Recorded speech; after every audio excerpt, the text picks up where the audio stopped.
Have you ever wondered how do all videographers and photographers get these perfect shots? And you are thinking, mine are looking pretty much the same, but they are missing this jigsaw puzzle. Well, do not worry, we are here to help. It all comes down to exposure triangle.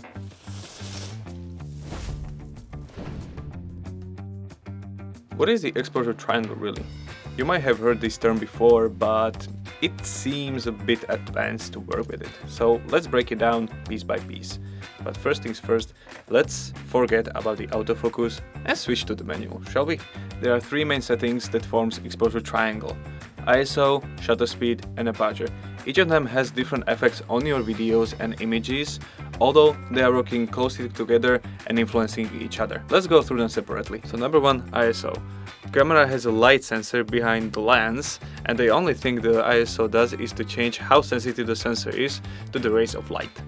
The simple rule here is, the higher this number, the more light will your sensor catch and the images will have more brightness. The same goes for the videos. In practical use, this means you don't need as much or strong lighting equipment. You just need to set your ISO to the higher settings and your camera will capture perfect and bright images or videos, even in scenes with a low light. But you have to be careful, because too much ISO in your images or pictures can create a lot of noise, which will cause them to be grainy and not really usable. Unless, of course, that is your intention. Number 2, shutter speed. This one is also not really hard to understand. The shutter speed is amount of time the shutter is open for, and therefore is letting light pass through the sensor. When you have a fast shutter speed, for instance 1/1000 seconds, a very little light will go through. At the same time, when you have a slow shutter speed, such as several seconds or even minutes, a lot of light will be captured, and therefore it is really great for shooting at night. But you also have to be careful with this one. Long shutter speed creates motion blur effect, which is on the one hand really artistic, but on the other hand, if you have a shaky lens to the tiniest bit, the whole frame will be out of the focus.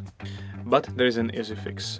When you are using long shutter speed, make sure you are using tripod to ensure that the only motion blur effect you are getting is from your moving subject. In videography, the shutter speed is usually double the frame rate you are using. For instance, if you're using 30 fps, that is equal to 1/60 seconds, which creates the motion blur the audience is most used to.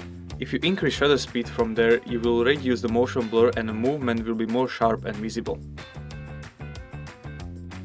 The ISO and shutter speed works together. You can lower the one and increase the other the same amount and you will pretty much get the same result.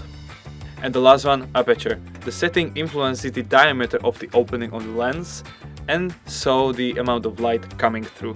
A low number such as f2 allows a lot of light come through. This makes the subject stand out of the frame while the background is blurred. While a high number such as f22 or more means small opening and less light, but deeper image where everything is in focus. These numbers are also called f-stops. The general rule is one f-stop down means 50% less light than the previous one.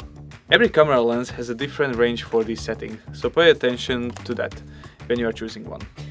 Now you know everything about exposure triangle. There is no way to just be immediately perfect with those settings. Even professional filmmakers sometimes have trouble choosing the right settings. It takes practice, so take your camera, switch it to manual, go out, shoot some photos or videos, and play with these settings. Happy filming and see you!